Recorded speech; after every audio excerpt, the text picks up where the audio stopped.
The final log of Bliblio Blub, Acting Commander, Shield Station, Droplet, Ring 0. I wrote a letter for Rulene, and another one for the kids, and a third for my parents. When I found out I was going to be stationed up here, I wrote out everything I thought I would ever want them to know, and I put those letters in a safe deposit bubble in case I never made it home. And I left a will. I went over every scenario, the awful possibility that Rulene might go back to the well before me, and the kids would have to live with my parents, or if they're gone, with my older siblings' family in that big house by the coast, or even with my younger sibling Hublio. Tides forbid. I cataloged everything I owned. The house, my pension, the motor pod that Rulene always hated, my collection of smooth stones. Everything would go to someone. No one and nothing forgotten. I planned for it all. And now I'm here, locked in the control center, listening to the corpses of my crewmates as they pound on the bulkhead. It won't hold. They'll find a way through like they did with all the others. But it doesn't matter, because I'm looking out through the viewport at the world where I grew up, and what's down there is so much worse. It used to be beautiful. There used to be oceans and bright blue forests, and cities overflowing with people, and now it's just an endless arc of rainbow sand. Everything is gone. There's no family to read my letters, there's no attorney to execute my will, no court to draft my death certificate, no state to add me to a list of casualties. There's no house, no motor pod, no smooth stones. I prepared for anything that could have happened to me, but I didn't prepare for nothing.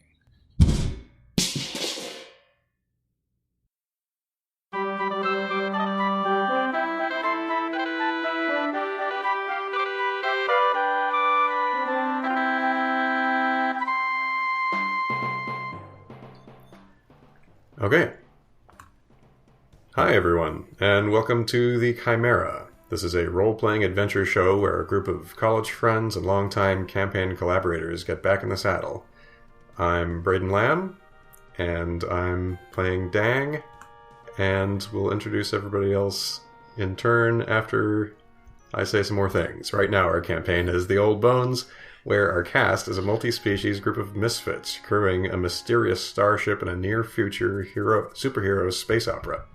We're playing with a pre-release version of the StoryPath system that will be powering Onyx Path's Trinity Continuum games, which we've bent and folded to cover the gaps in the space-time continuum. Joining me today here are... Hi, this is Jeffrey Bard. I'm playing Rala. Oh, my next is Braden next. You're next. Okay. Hi, I'm Kacey Smith. I'm playing Molly Harrow, who's the captain of the Chimera. She's a human gadgeteer with a floating nanobot hand. And I'm Kelly Weissman-Aspreth Jackson. I'm playing Theron Melanthios, a giant catman. I'm Vin LeBate. I'm playing Sidra, an emergent computer intelligence inside a clone body. And I'm Josh Hall-Bachner. I'm the GM for this particular campaign. So. And Braden is playing Dang. Yes, as mentioned, I'm playing Dang, a light-eating space rhino. And former war criminal. Although we haven't got to that yet. We've not got to that yet. Not explicitly. Spoilers. So, when last we had left our intrepid crew, they were firmly ensconced in a space station floating over the planet of Aue. They had traveled using a new pathway that had opened up on the Old Bones, the interstellar faster-than-light travel network, to a place that wasn't known on any previous star chart or had any records in galactic history that they were aware of. They'd come to this station where they encountered some sort of strange biomechanical hybrid ooze monster, and also the remainders of the crew of the Jark mercenary ship sent by the Extreme Sanction. The one survivor of that is Commander Pycron, who is a wounded individual that the group has located in one of the inner kind of chamber areas of the station. And he's just informed everyone that they have set a series of 4 rather large explosives on the station, which are set to go off soon. So, here we are.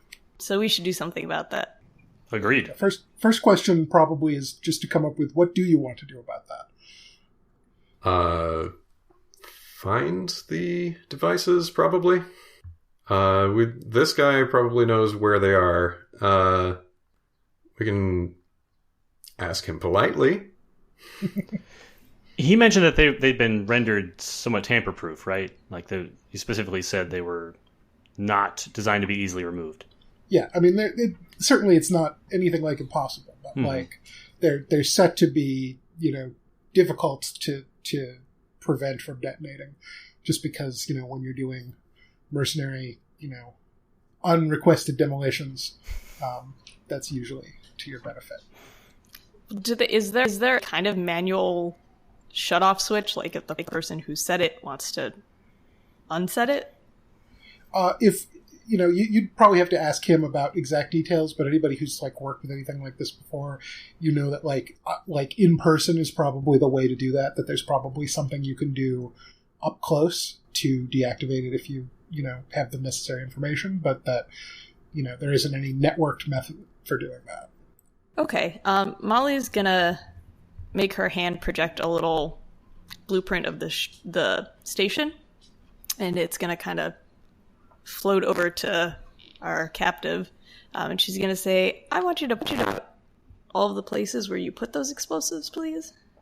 Okay, so he's pretty willing to he kind of taps it. So they're basically in a kind of square pattern, equidistant around. They're all located in the outer ring. So just to kind of remind everybody, the station has an outer ring and then a middle ring and then an inner ring. And, there are, we identified that the rooms within each of the rings has a certain degree of mobility. So when you guys came in, you used the systems of the station basically to move the room that you entered into, such that the door led into the inner part of the station rather than the exterior that you came in from. So these are all set in different parts of the exterior. But so that means that they're all set in different rooms that only open into a part of the middle ring. They don't connect to one another. And there were how many, you said? There's 4. Okay. Oh, and I guess because you guys moved stuff around, so they're probably not exactly equidistant, but close there too. And again, spread out only around the outer ring. How much time do we have before these things go? Have we decided that? Figured that out? Minutes. Long minutes. All right. Yeah. You're probably something like 10 or 15. So we should each take one. It sounds like that, yes. You're probably going to want to split up. Do you want me to stay here with him? I think he should come with one of us to make sure we do it right. Yeah, I think it would probably be best to have him go with Molly so that he can show Molly. Molly can make sure that he's not pulling our chain, and then we all do what we need to do at the same time or similar time. So how mobile is this guy? Only slightly mobile under his own power by default, but he could kind of push through it a little if necessary. Okay. He's not. He can move, but he lost a great. lot of blood. He was injured fairly severely. Oh, well, I don't know if we have enough time, but I might actually be able to possibly help with that. I say, if he makes it, I can help with that. And I grab him by both of his arms and lift him up. And I go, see? And I make him dance. Oh. So mean. Yeah, you certainly can do that. That's real classy, man. Yeah, only the best for the excess, let me tell you. Mm-hmm. All right, well, so there's 5 of us and 4 bombs. I could use someone to carry this guy if he's coming with me. All right, Um, I got it handled. okay. Then Dang will get one, Theron will get one, Sidra will get one, and Ralith, our captain guy, and I will get one. Ooh, I don't know if I'm going to be able to do that. I might want to go with you. Oh, I have trouble with keyboards and such. Dang says, wobbling his tentacles. I was thinking of that. You guys really need to take Dag's lack of hands and vocal cords into account more seriously for these plans. He's got a pretty good stand-in for vocal cords. The tentacles. Yeah. Maybe less so. Dan, can you grab this guy? Oh, yeah. Yeah, I got him. Okay. That I can do. Like, And that should not be any trouble for you. In a full Nelson. Okey-doke. Also, yeah, I got a specialty in grappling, so I can, if you want me to roll for that in case he tries to get away. Yeah, if he tries anything, then we'll do that. But for right now, he's compliant. I say, but he's not going to try anything now, is he? Because that would be dumb. And I glare at him. Yeah, I mean, there's 5 of you, and like his legs don't work all good, so like he's not really in a position to accomplish a lot by resisting at the moment. Well, also, if we fail in what we're doing, like, everybody dies, including him. Yep, plus we crippled his spaceship. that's also true. Although I don't think you told him that. And also, if for some reason we make it out of this alive, I've probably got a job for him. It's going to pay really well. Right. Local administrator of our shiny new planet. Yeah. Or insider at XS. Ooh. Oh, yeah. Mm. So we're going to split up, yeah? Yeah, Yep. let's go. Okay. Let's go, buddy. So what mechanism are you gonna use for this? So again, like to get to the inner spot where you were before, you had to kind of come through a hallway in the middle section, and then kind of move stuff around on the outer ring. So are you just gonna all go into one place and get individually like kind of dropped off, I guess, or I think we have to be dropped off, right? Because we can't independently operate these things. We needed Molly to do that, didn't we? Yes. Yeah, she needed to hack it all out. Okay, so you gotta take us each to our locations there, Mom. Okay. Come on, kids. Don't make me turn the Get space in the elevator minivan. around. Okay. So give me the order that you guys are going to get out in. So I have a concept of proximity and... Well, Molly and Dang are going to get out last because Molly's Right. got to drop off everyone else. Does this thing have proper doors? Like, could I just go out and fly to mine? To save time? I don't remember if there were doors. There are doors. We'd have to hack them to get them open. I think...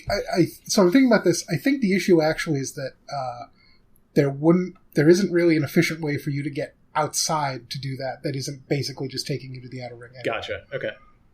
Never mind then. Yeah, because we established that the doors can open to the outside on the outer ring, but the inner ones just open within. There's no like kind of space access there. Gotcha. I would suggest that the first person to get out should be the person most able to defend themselves in the event something goes wrong. The second person should be the second, and the third person the least. Sounds like you're volunteering for lead. Yes.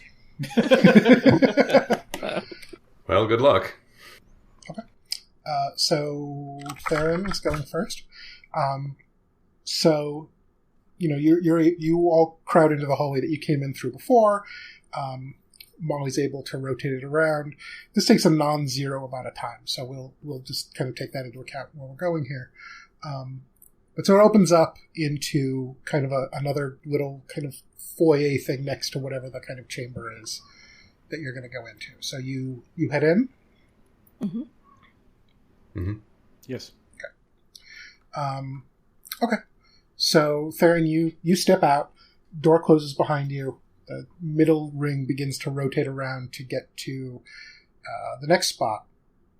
So you can open the internal doors there from the area that you're in, and it opens into a room that has some various kinds of kind of like fiber optic-y wiring and different kind of flashy light type stuff, along with some of those smaller kind of indented table type surfaces that you saw in some of the other rooms.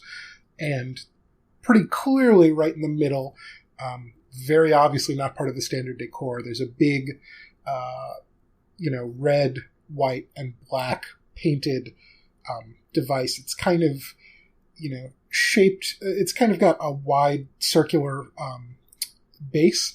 It's probably about 3 feet tall, and it kind of curves up to a point, kind of like a, with a little lip at the top, kind of like a closed tulip or something. It's got on 4 different sides, it's got little kind of panels that are kind of visibly touch sensitive. It's got the little, green outlining that is kind of the standard galactic shortcut for that these days. And, it's kind of blinking ominously. What a stylish explosive. Yes. They go all out. So we're continuing to spin around. What are you doing first? So, he's indicated when you ask him about this that there's basically kind of a series of commands that you have to plug in, and different little timing things that you have to do in order to actually get the process to deactivate. So you're going to get started right away, or? It sounded like we had... There was a suggestion that we would try to do this simultaneously. Unless that's specifically not our plan, I will wait. Okay. We continue to swivel around a little bit. Who's getting out next? I think that would be me, unless Sidra wants to go. You can go. Okay. Catch you guys on the flip side.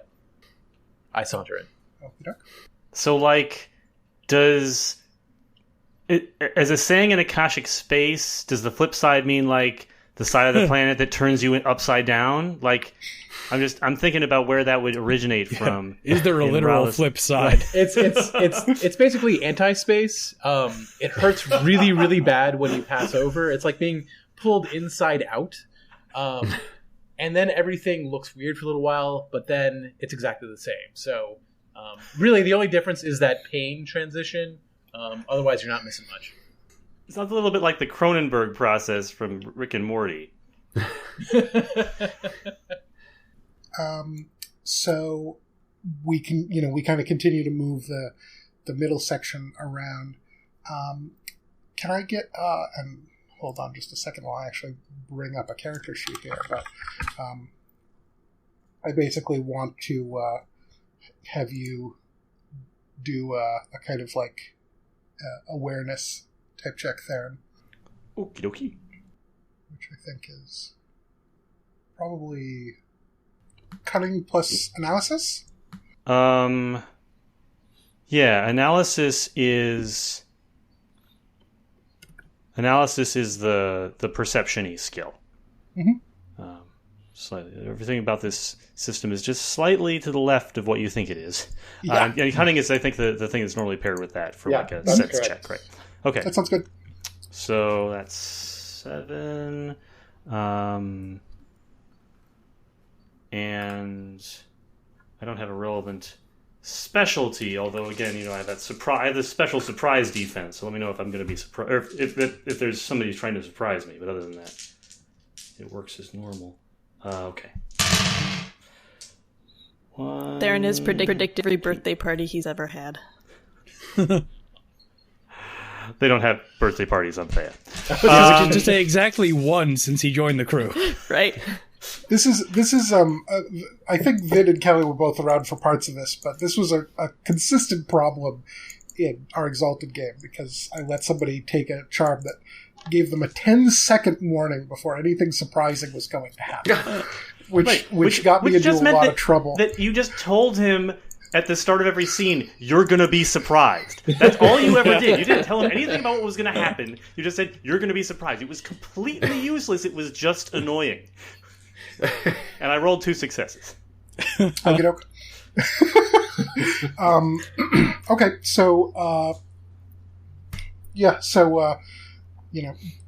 with Theron's particular senses, we've kind of established that the smell is kind of the first thing that comes up here. Yes. And when you dealt with the creature that you guys ran into earlier, you got a pretty good sense of it. So, I forgot about this guy. Yeah, well before anything actually happens, you can definitely start to get the whiff of that. You get the sense that it's coming inwards towards the place that you're at. So, basically that it's incoming. Let me think about... So, certainly Theron will draw his Khopesh and his pistol, and he will let his compatriots know, I believe I'm about to be attacked. Just picturing Kristen Wiig's character who loves surprises. Oh my god. Maybe a little bit less gleeful than that, but... Yeah. But not much. This is by the XS? No, it's by the goo. This is the goo. Not the goo. The stavity slime goo. monster is Are you going to be coming. okay, Theron? I expect so. I'll let you know if I think otherwise. Okay. Crap. I fire up all my weapons. At about this point, you click around to the third spot. So, if Sidra's going to get out here, now's the time. Yep. I should state for the record that I do still have that plasma blaster rifle. Mm-hmm. Okay. Oh, and Molly's going to say, Sidra, before you go, she sort of just pops the pinky of her metal off, and it shapes into a little thing that looks like you could sit comfortably behind the ear. And she's like, "Would you mind wearing this? I just love to get a record of your brainwaves while you're deactivating this thing." Okay. Great. Do you have an active display of that? I can. It'll record to something that I can show you later. Okay. I just when you see it, I will tell you what it looks like. Sounds good. Okay. So you begin to move onwards at this point. And so here, so Theron now is when the hair goes up. So you smelled it before, but now you know that attack is imminent. Okay. To the extent that there's any suggestion about a direction, I'll interpose myself between the oncoming direction and the bomb. I'm assuming that there isn't actually a suggestion of direction, so I'm just sort of taking up a defensive position with my back to the warhead. Okay, so you're positioning yourself with the kind of bomb behind you then. Yes. Okay. There's not an obvious direction at first, but you can position yourself such that you can kind of survey the whole room. Mm-hmm. And you know that previously it was coming out of these various kind of pipes and everything that are in the room. So you can position yourself in such a way that none of those are immediately behind you. Mm-hmm. So, with kind of wide scanning vision, you can definitely kind of keep them all in mind at the same time. So after a second, you start to hear some rattling, some along with some kind of slurping. And then all of a sudden, 4 of the pipes burst open at the same time. And basically, what looks kind of like if you had bubblegum filled with razor blades shoots out of all 4 of them. Every mother's nightmare. Probably. Yeah. Probably about, it spreads out to about maybe a foot wide each. And so those are all incoming at you. Is this like something that's really one semi-coherent being oozes out from 4 locations, or is this kind of like 4 discrete blobs?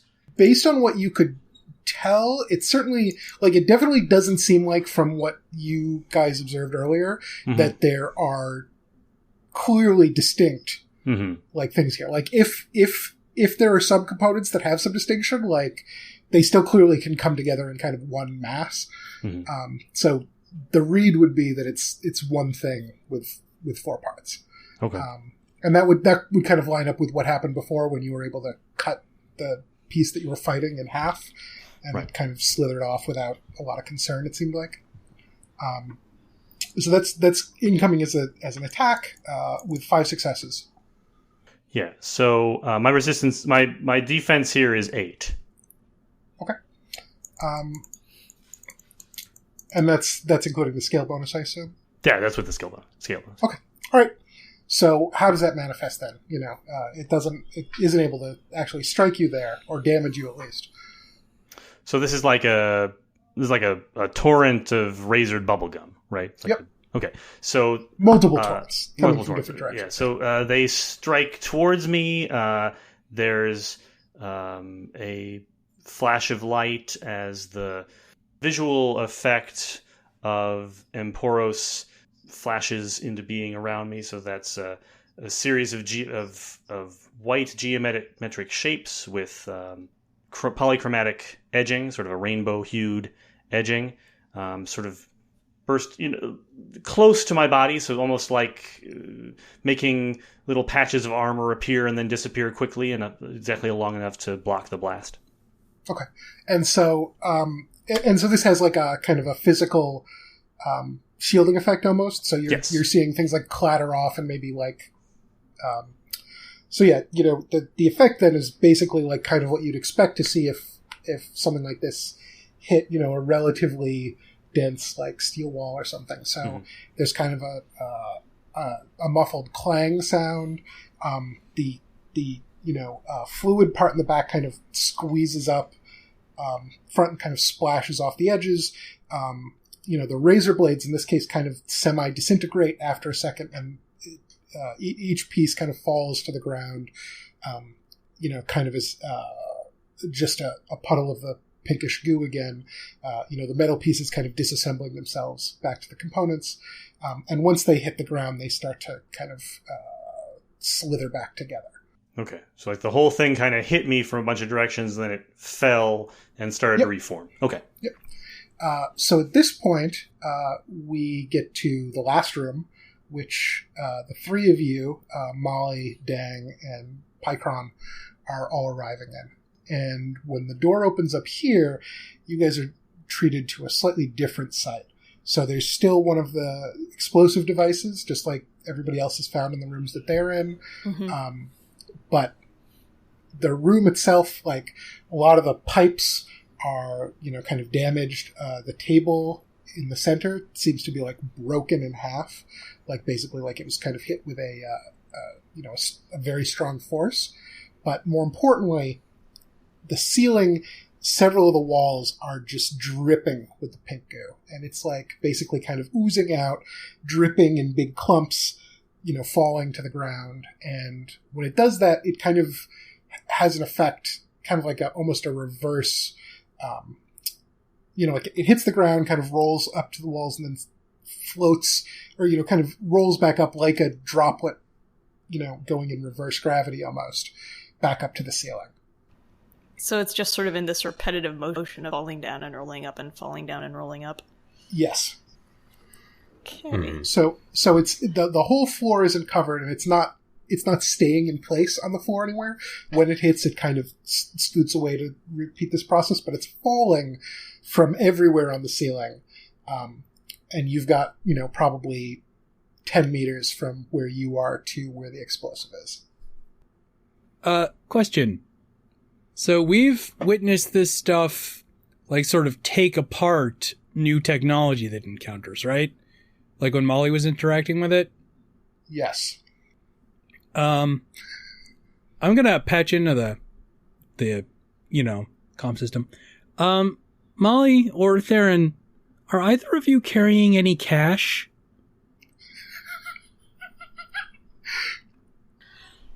Hold on, let me see. I might still have a couple credits from... The trouble here is that having Sidra around disincentivizes everybody else to carry cash with them. Yeah, I'm pretty confident Theron's not. I don't even think Theron has pockets. Have any pockets? Yeah. No, that's true. Yeah, no, he does not. No, he's definitely not carrying any. Yeah, unless he keeps it under his tongue or something. We could try for a dynamic edit. Yeah, you could definitely dramatic edit to have cash on you if you think that's appropriate for Molly. I'll spend a point of glory for Molly to have cash. Okay. Molly has cash. Okay, yeah, you have you have it's red. You basically have some pocket change. Yeah. Probably left over from there was a snack bar or something. At the bar or something. So you've got a couple of the chips with kind of a faint reddish glow. Okay. Yeah, I've got some red. Could you try feeding the goo your coins? So she's gonna move to where the goo is starting to drip down, but a little before, and just sort of toss it up into what's slurping down from the ceiling and see what happens. Okay. So you toss it in, so it makes kind of a goo noise and it kind of surrounds it completely, starts pulling it in. So let's cut back to Theron for a second. So, this is, it's the goo substance is kind of pulling up around on the floor here. It's starting to kind of pull itself up into some sort of form, although it's not necessarily clear exactly what it is yet. So how do you want to respond to that? Well, I can hack at this thing with my sword, but it's goo. And that had some utility before, but I could see a situation where it's probably preferable to use the plasma pistol on it. So I will take aim with my left hand, the pistol hand, and take a shot. We'll see. Okay, so you're just standing in place, and you're just lining up like right at the center and taking a single, like just letting a single kind of plasma round off? Yeah, so the plasma pistol, in my my intention with it, right, in certifying that it's like a plasma weapon rather than a laser weapon, is to say that it's probably more of a shorter close range weapon than a long distance, and that it's more kind of a wider effect. So I guess what I have in mind here is sort of the space age equivalent of a Desert Eagle with hollow point rounds, right? It's designed to do a lot of damage relatively intimately, as opposed to maybe like a lot of piercing damage at a long range. Well, that's pretty convenient for this circumstance. So it is very convenient. So that's weaponry. So 1, 2, 3, 4, 5, 6, 7, 11, 12 successes. Okay. Yeah, so you're able to you're able to overcome its defense with that, and you basically point right at the center, take a shot. The plasma, I don't know, like bullet, like whatever. I picture it as like a lot like a burst of fire from a flamethrower, right? Kind of a gout. Okay, so but it's plasma rather than fire. A gout of plasma kind of comes out, hits the kind of assembling goo, straight on in the center of kind of its mass, and basically kind of explodes it out backwards. So you get the effect of basically just seeing it, go into a kind of a full liquid form, lose some of its surface tension and splatter out in, hundreds and hundreds of droplets all across the back wall. There's some that was still connected in the center, and that kind of falls off to the ground for a second. So it seems kind of, I don't know if dazed is something you could really say about an ooze, but it loses some of the momentum that it previously seemed to have. Okay, so we'll cut back to Molly and Dang. So you tossed the coin in. Mm-hmm. So Sidra, what are you trying to do with that? Well, so moats are an electronic currency, like a really advanced Bitcoin, but they have embedded in them essentially the basic installers for running transactions. So what I'm hoping might happen is that they disassemble the coin and the installer's trigger so that I can interface with the station's technology. Okay. There's something that you should roll for that, I'm certain, but I'm not 100% certain what. I mean, I'm not actively doing anything for that part. I'm more like mentally feeling out to see if something sort of pops up that I can interact with. Okay, so you're just kind of watching what's happening with that so far. Yeah. Okay.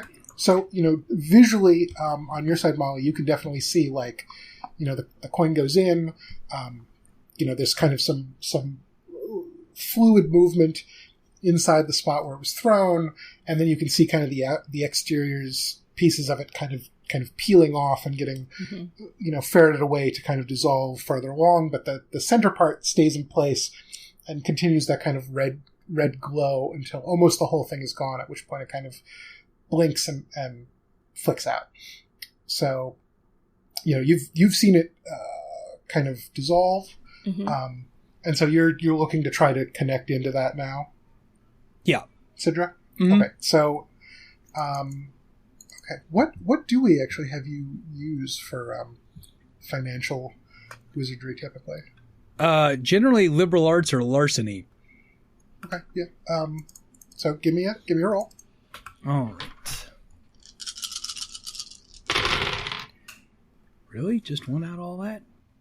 Oh, no, one more. Nope, still just one. 1 plus scale. Okay. What's the scale bonus? I've got 3, so 6. Okay. Okay. You're able to reach out. So, it's clear immediately that this whatever this creature is or something, two things. One, it's not directly interfaced with like the core systems of the station. Mm-hmm. So it's obviously a certain amount of like a, kind of a separate intelligence. And two, the mechanism by which it's kind of operating is distributed in a way that doesn't perfectly line up with, the way that most kind of, computational systems or interfaces that you deal with work like. It is these embedded nanites, like, kind of having a network effect.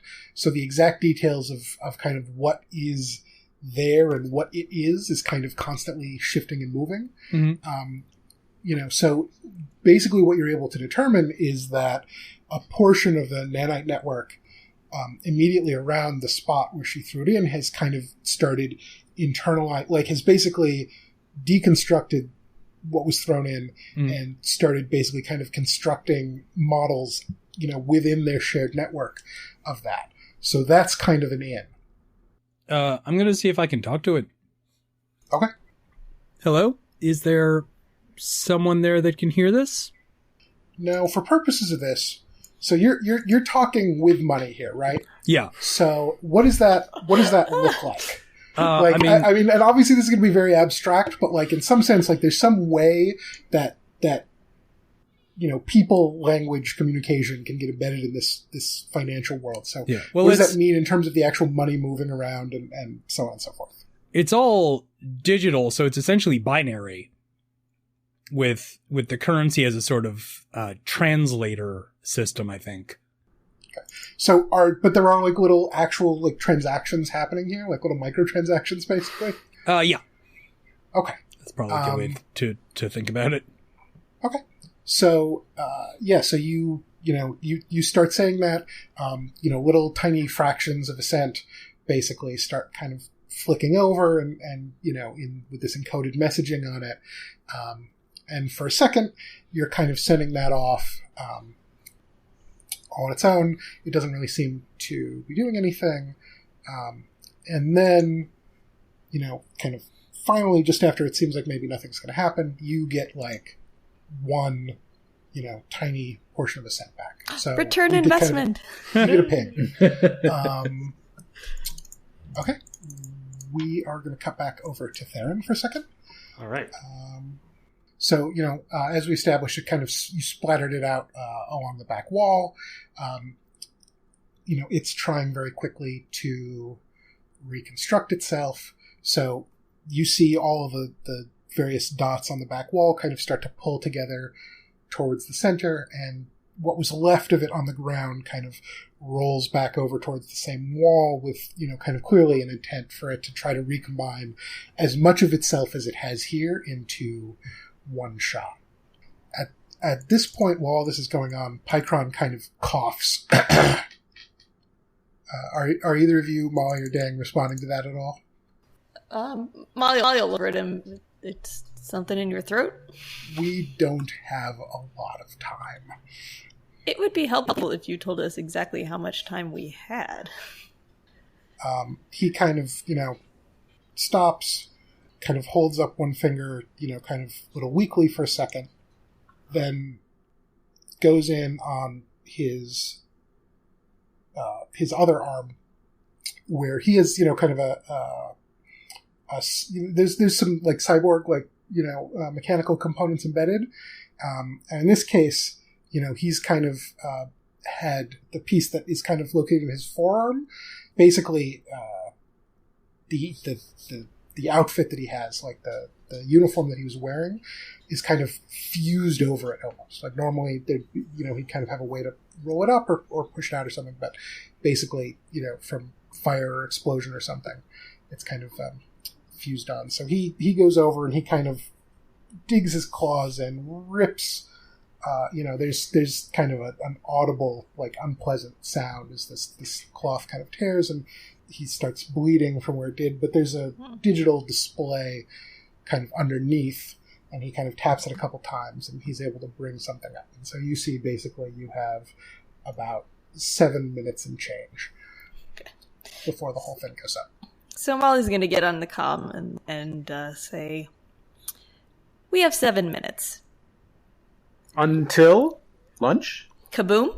Oh. Well, so what do we need to do? I'm looking at this thing. There's dials. Yep. So the goo that's pouring down from the ceiling and going back to the ceiling, has it changed what it's doing since it's gotten the little chippy? Or is it still just doing that? Okay. Sidra's perceiving a change, but it hasn't changed its visible behavior on your side yet. Okay. I think I can. I think I can clear the way a little bit. I can fire a few shots to clear a path across the ceiling, so that there's not going to be anything on the floor. That makes sense. Dang's going to fire some quantum or photon bolts up at the ceiling to hopefully clear a little space. So that things won't rain down on them rain down on us as we're walking toward the bomb, just so that we can get over there. Okay, that's pretty viable. You're not really aiming at anything that's moving particularly here, and you can take a second to do it. So I don't think I need to require a roll for that. Okay. So yeah, you can do that. You shoot it; it kind of peels back, similarly to what we saw with the plasma cannon. So you can kind of peel open a path in the middle that, is now not actively being rained on. But based on the way it's moving, it does seem like it will try to recombine. Okay. So if you're doing that, you probably have to pay a certain amount of attention to kind of keeping that clear. Yeah, I'm gonna keep my eye on that. My attention on that. If we can get to the explosive, can you just put up a shield around us? Yeah, I can do that once we get there. Okay. So we're gonna run/carry. Make an umbrella made of lasers. Nice. So yeah, you can do that. You can clear a spot. You run over. You can then stand up a force shield around you guys. Certainly for the amount of space that you have, keeping the three of you in pretty close quarters with the bomb itself, you could put something up that will, keep any of the ooze just kind of dripping around rather than falling on you proper. So now that you're here, Pycron can look at the actual device and you can go, okay, there's 4 steps here. He kind of holds up some fingers again weakly. And based on the way the thing's shaped, so like I said, there's these little panels on it. There's 4 different panels on the outside. You have to basically plug a complicated sequence, like basically do a sequence of kind of button presses and like moves, on each one in order to deactivate it. So you basically have to play like a little phone game here. I'm picturing a bop it. A what? A I'm Muppet? picturing a bop it. Yeah, yes. Yeah. Bend it, Yeah, that's- it. Yeah, if they made like a Bop It app for iOS, that's basically what you're looking at here. Perfect. You got to use like a touchscreen basically, but you have to do like a little pattern for that. So he can kind of give you the instructions for that. There's 4 different pieces of it. He's like, so the first one, you have to kind of swipe up, left, do a circle the other way, and then tap 3 times. So whoever is doing this, I would like to actually just get a roll real quick of finesse plus, let's see, I don't know. Technology? Probably technology, yeah. All right. Just to establish that you can actually follow these steps. Who here is the best at Dance Dance Revolution? Or Mortal Kombat. I got 2. Is there anything I can do to bump my roll up on this? Now, no, but if you fail it, you get some momentum, so that'll certainly let you try again. Okay, I really don't want to fail this. So, I actively admit that this is ridiculous, but because it is a physical act, I think that my scale bonus does apply to it. Okay. Um, Given the specific contents of that, like given that it is derived in part from the situation with Emporos, that seems reasonable. right, because it's like Emporos is basically helping me out, right? Like, Yeah, so and so I'm imagining the visual here actually. So no one else is there, but the visual for this is kind of and now, how does Theron approach this? When he's going over to do this, like to what degree is he kind of like, this is not a big deal versus, oh my god, I have to deal with this. So I think he's watching the goo, right? There's an enemy present, so he's focused on the goo. He's sheathed his sword, or his holsters his sword. Essentially, he doesn't have a sheath, but he hooks it to his belt, and keeps his plasma pistol trained on the threat, and then leans over and, to the extent that is necessary, like turns his head enough and starts to enter the component. And so then the effect from Emporos, I imagine, is probably some of that same white with prismatic edging energy signature stuff swirling around his head and around the hand that's doing the typing on the keypad to indicate like sort of instructions, almost like Emporos is whispering in his ear and guiding his hand. Yep. And so if anybody was, able to look on the right wavelength to actually see Emporos here, and in the comic we'd probably have like a little cutaway panel of this where we basically just see Theron's hand and then kind of the insectile claw hand or however we described that. Yeah, no, it would look like Emporos is this giant thing that's sitting basically on my shoulders, and literally whispering into my ear, and then reaching out one crazy chitinous mechanical limb and actively like holding my wrist to move my fingers around. Okay. When there were just 2 set of claws, Right. that was when I was riding on your shoulders. When there were only 8 claw tracks in the set. When there were only 3,000 claw tracks, that was me carrying it. Okay, the upshot is 5 successes. Okay, no. Rawith? No successes. Oh, Okay. no. Good game, everybody. So I just want to double check. So you have no successes of trying to do this little manual dexterity thing using a giant mech hand, right? That's Well, what's happening. so no, what I'm figuring is I have to get out to actually like touch the touchpad, right? Is what I'm guessing. So everything opens up. I take a deep breath, and I step out, and immediately everything starts going after his head, and like he's trying to press the buttons, he's trying to like maintain his concentration, trying to keep centered, but there's just too much screaming in his head to stay concentrated, and so he just fucks it all up. Okay. All right, you fuck it up. Is everybody else good? Did we get a roll from Molly? Yeah, I 4, and then she's also got a not an edge, the other thing, a specialty, so it would be 5. Okay, so imagine the like animated cutscene like here, where it's probably showing one of the rooms. Then we see each of the panels pop up one by one. So we see blue with a nice ding sound, blue with a nice ding sound, blue with a nice ding sound, red with a bah. Sorry, guys. So you can all kind of hear that, so you know that somebody missed. All right. Who went up when they should have done a circle? That was me. I'm sorry. This panel's too small. I can't stay in Moon Inn. I'm having some trouble out here. I was not the person to choose for this. Okay. So while you're rolling again up in Theron's room, Jesus is able to kind of recombine enough to make another effort at this point. You burned a turn and kind of reduced its effective volume.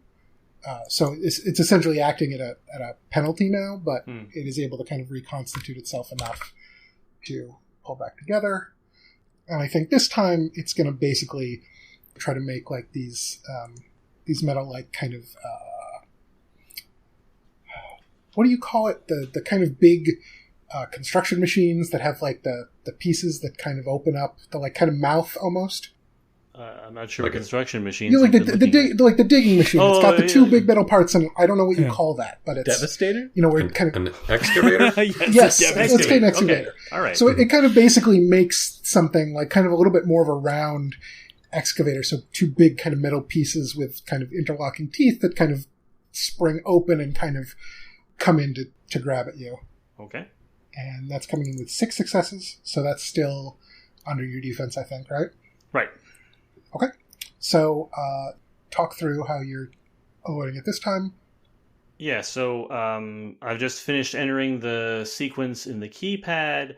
I turn back to focus on the goo again, and it's doing this as I turn back, so the mouth snaps around me, and again, the sort of protective sheath of Emporos around my body springs into being. This is such a comprehensive attack, right? It's like it's coming at me from several different directions at once. It sort of reveals almost this pattern of insectile or crustacean armor work all around me. But again, it's the energy signature for McCoy is very distinctive. It's sort of this combination of insect chitin, but also very mechanical shapes, like gears and wiring and other things. This combination of the organic and the mechanical. And that's briefly visible as the jaws snap and they shatter on it. Okay. And so we get kind of that effect that you get from, in any movie or whatever where there's like something invisible and you see the kind of liquid go around it and you kind of briefly get the shape.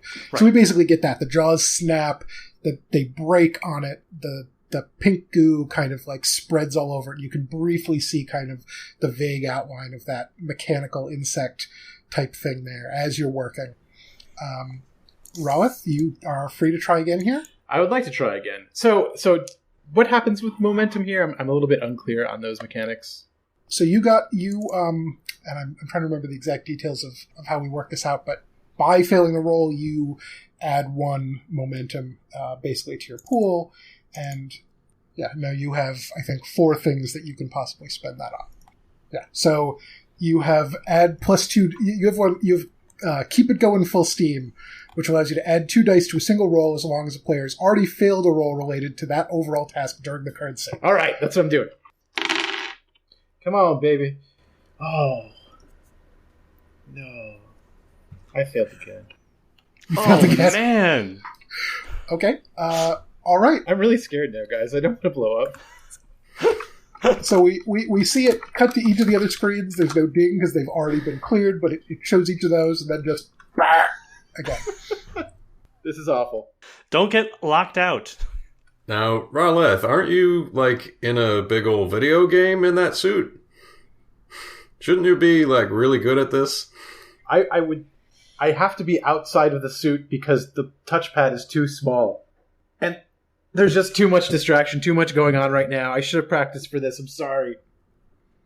And so, we cut over there and we kind of see, just kind of weird faces swirling around and like the walls are kind of like thrumming in and out, and, there's kind of like weird grindy and creepy noises playing in the background. You kind of get the whole montage of like sensory distraction to just kind of show like what Roloth is dealing with here, even just like for a minute outside of the suit.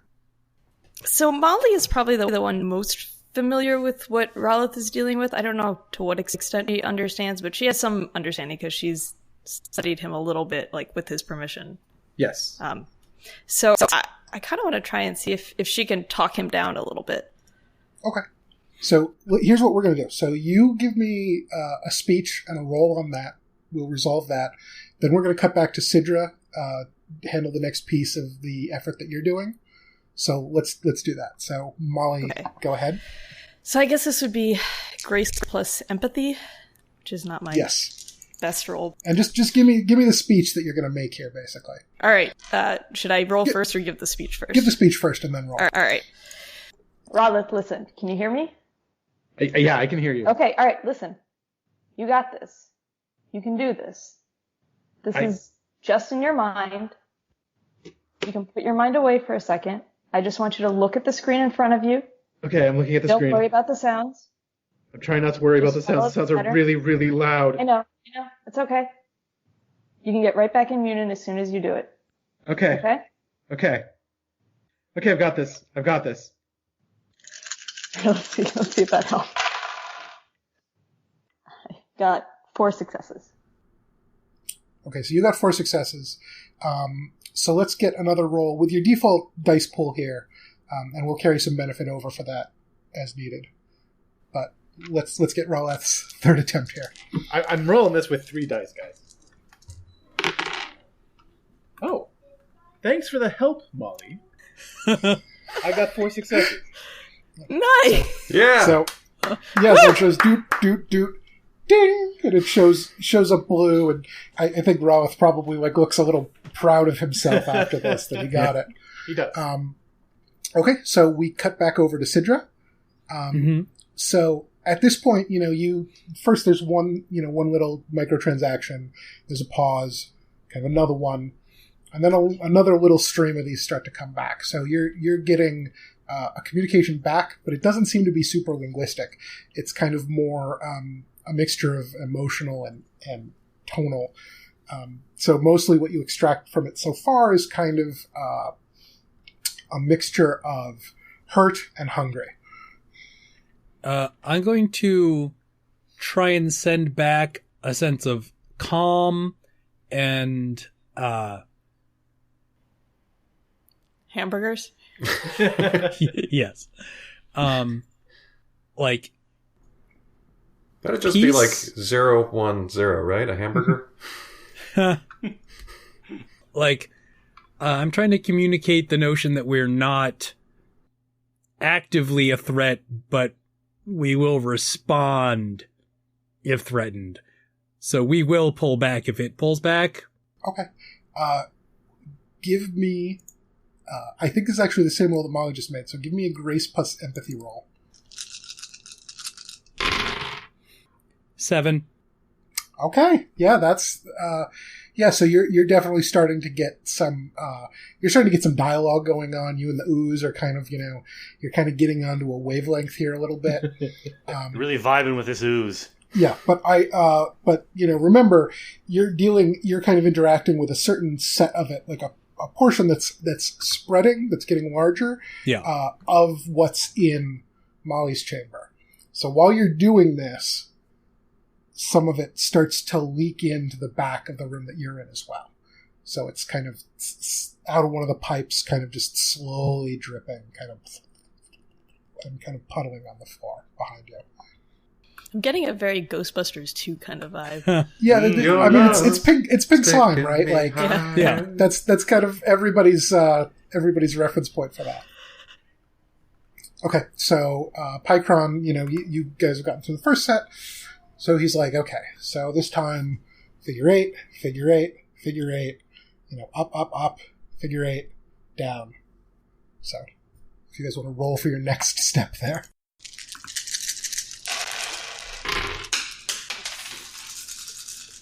Hey, Josh. Yeah? Would you consider defusing a bomb to be an act of self-defense? With it this imminent, yeah, I probably would. All right, then I got 3. Okay. Oh, nice. I got 2. I got 1. You got 1. You only need 7. 1 here. Okay. All right. Boop, boop, Ones don't count against you in this game, right? Correct. They do if you don't get any successes. Gotcha. Yeah. Okay. They can give you a botch if you fail, but they don't subtract. Okay. Yeah. Okay. So you all managed to clear through that one. Thank God. If you check the clock at this point, you are at 4 minutes and 30 seconds remaining. Says Dang, this reminds me of that time on a star day when me and Shoot got locked out of the bunker and celebrations started to go a little south. I'll tell you about it sometime. We had eaten some fireworks and we were a little bit plasma-faced.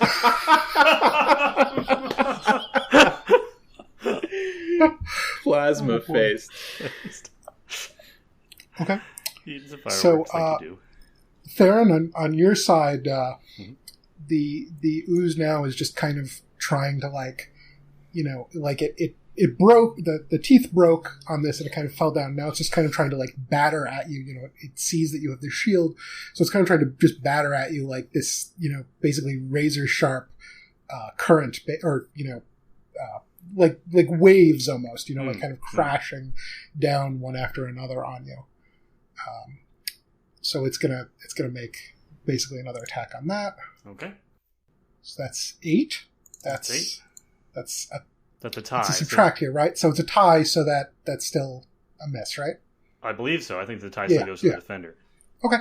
Yeah, so it's working extra hard here, so you can kind of feel like it's really definitely kind of trying to come for you here. Okay, so I will continue to use my turns to enter the code, but if at any point I have a free turn to shoot at it again, I'll shoot at it again. Okay.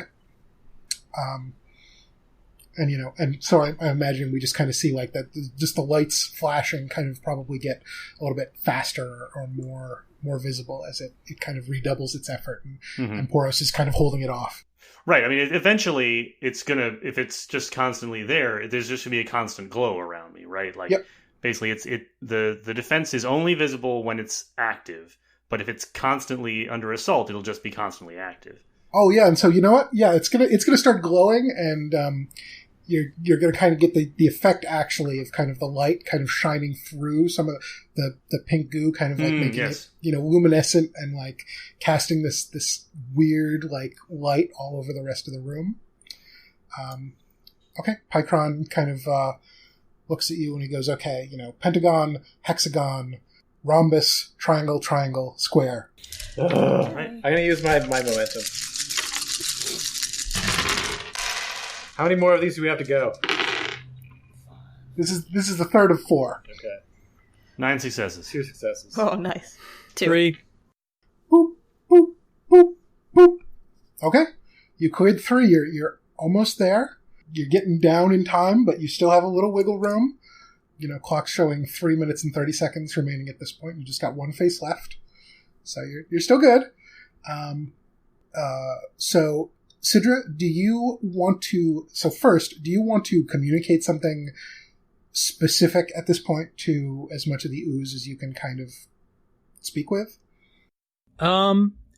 Yes. I think I want to communicate to it that we are attempting to defend it from dangerous objects that have been placed here. Okay. Checking something real quick. Hey, Rowleth, maybe this will calm you down. Let me know if it does. Sure. Can you tell me if there's any, what do you call it, legal precedent for if we give someone some money, then we're their lawyer? Did you say president or precedent? They mean 2 different things. Hold on. He slaps his jaw a little bit. Precedent. Precedent. It depends on what system you're talking about, but in Asher 613, actually, yeah, as soon as you give money to someone, you are their legal representative. So there's a lot of weird crime there that involves reverse pickpocketing, But yeah, it just depends on which jurisdiction you're in. But we can make that happen if you want. Yeah, because we gave this pink goo some money.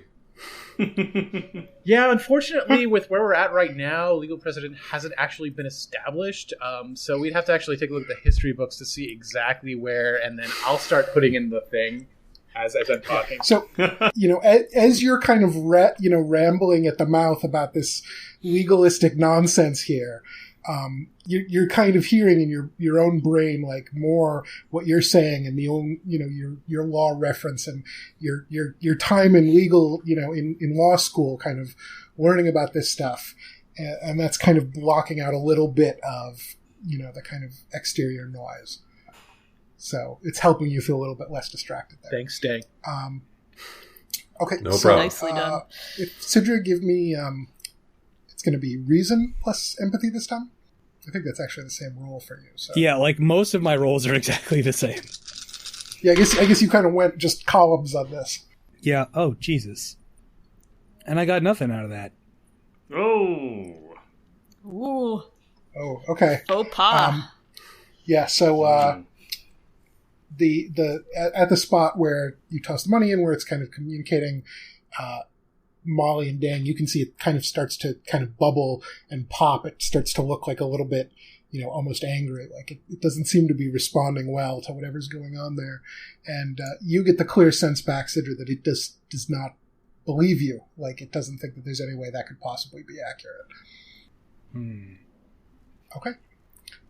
And so while you're communicating with it, some of the goo that's come into your room. Now, the volume of this is a lot smaller than what we saw, like in Theron's, for example. But it's able to pull itself together into something, kind of on the order of a large squirrel, I guess. Mm-hmm.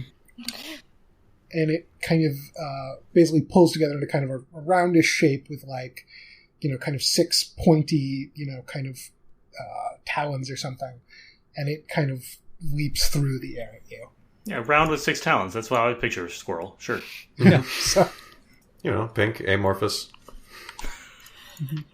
Thirst for blood. Yeah. Comes out of the ductwork. A squirrel. okay, so it makes an attack at you. It has 6 successes. What's your defense? My defense is 3 plus scale. Scale is... I have 1 point of scale, so 2. Okay, so not quite enough. So then that's 1 incoming basically. So you're going to have to take that as stress. Mm-hmm. And how does your defense manifest again? I'm trying to remember. It's generally dex based. It's getting out of the way of things. Okay. So what does that look like here? When it's active, both like in dodging things and like when she was working the keypad, she just goes kind of blank faced. Like she looks much less present than usual. Very focused, but not in a normal way. Okay, and so then like her body kind of moves on its own. Almost. Yeah, very automatic. Okay, so you're there. You're plugging stuff into the keypad. It comes flying at you, and you kind of step to one side. It bounces off the wall, comes back to you. You step to one side again, bounces off that wall, comes by, manages to scratch you on one of your arms. You definitely feel it. It draws blood, but it's a pretty glancing wound. Yeah, I'm gonna fire the plasma rifle at it. Okay. Give me a roll for that. All right. I'm going to take this moment to spend some of our sitting experience on a point of aim. 3.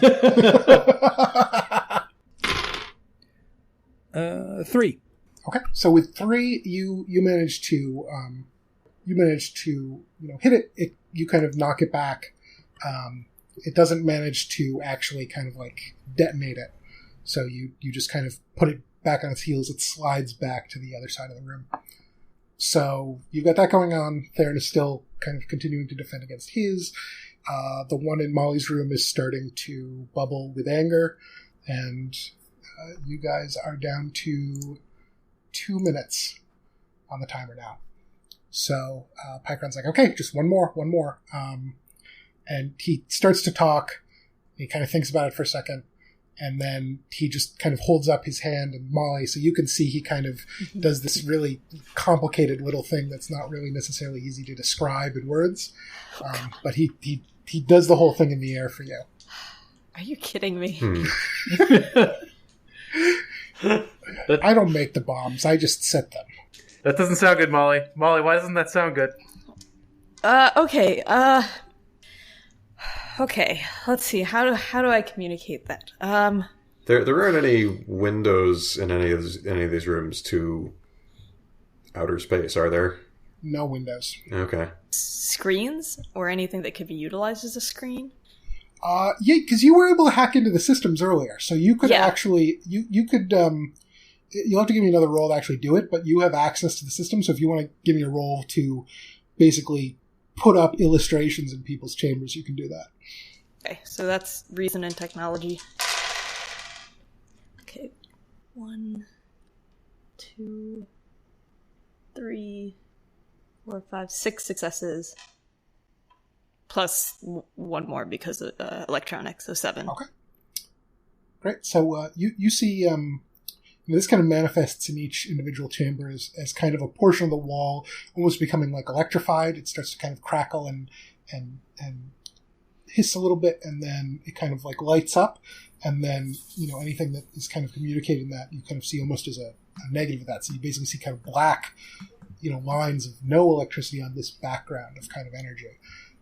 And so with that, you can kind of see this stylized, finger design actually tracing out the pattern and, doing it once. And then, probably like the little how-to thing where it shows like a 1 and it shows it going down and then it shows it curving around and shows a 2 and everything.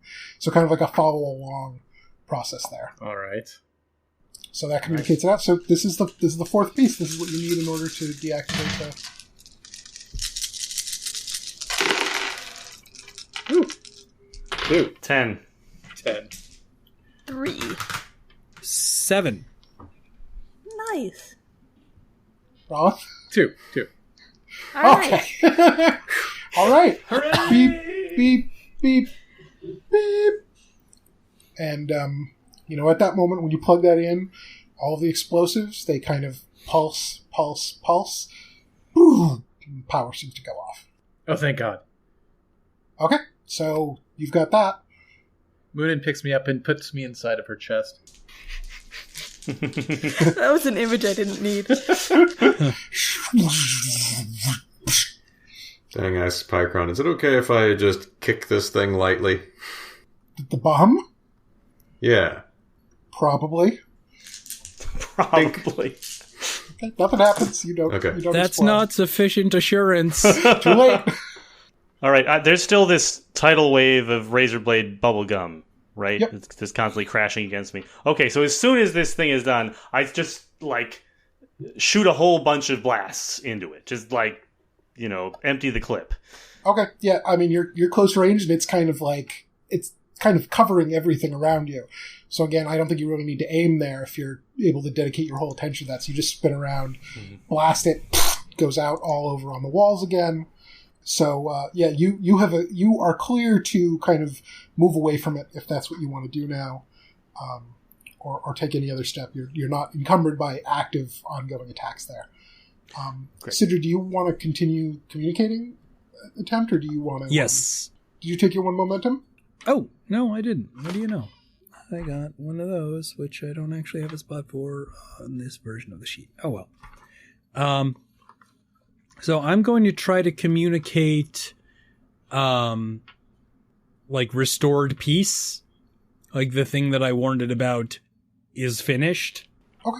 Sidra, you haven't mentioned to anyone that you're talking to this thing now, have you? Have I? I don't think you have. Oh. I think maybe it's listening now. I got 4 on that one. No, sorry, 3. Okay. So visual evidence actually helps you out here before, right? Like before it was kind of, it wasn't really that kind of trusting of what you were trying to say, but in the time between that, these, all these devices that you have deactivated, right? So there's been a kind of a visible change, physically speaking, with something in these areas that it at least knows is like not a part of the original vessel or whatever. So, with that, it seems like the piece that you're communicating to, it kind of buys this a little bit more. And so, what you guys see, Molly and Dang, in this room is the part that's bubbling angrily. It kind of stops. It starts to shift color a little bit, kind of glow softly, kind of a red, actually similar to the one on the coin that you tossed in for a second. And then you see what's on the roof start to peel back. So it's starting to break up, kind of go out to the walls where the piping is, and kind of...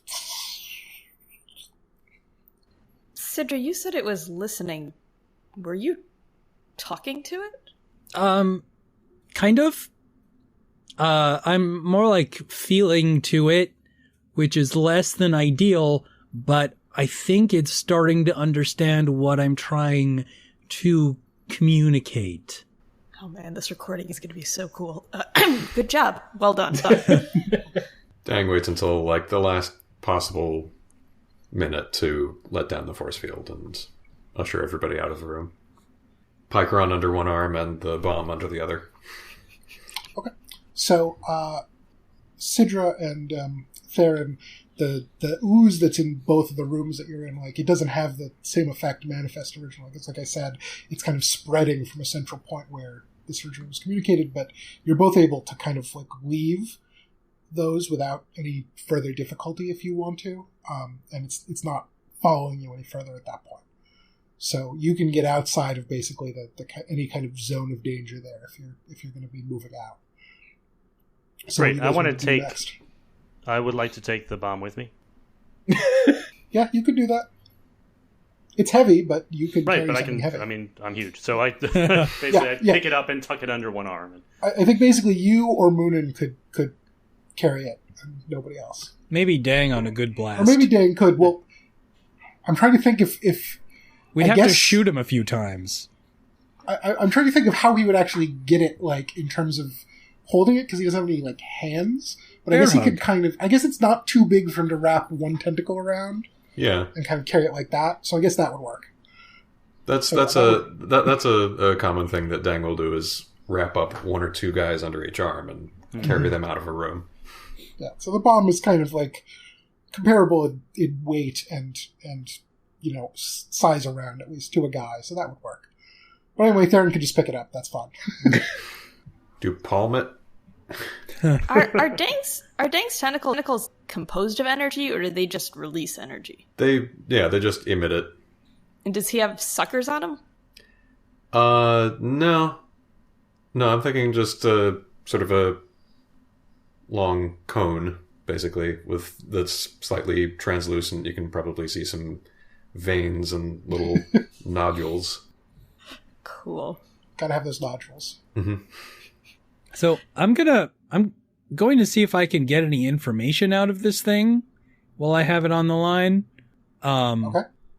Like, it expressed the concept of hunger before, so I'm going to try and see if I can sort out what it wants generally. Okay, give me one more roll.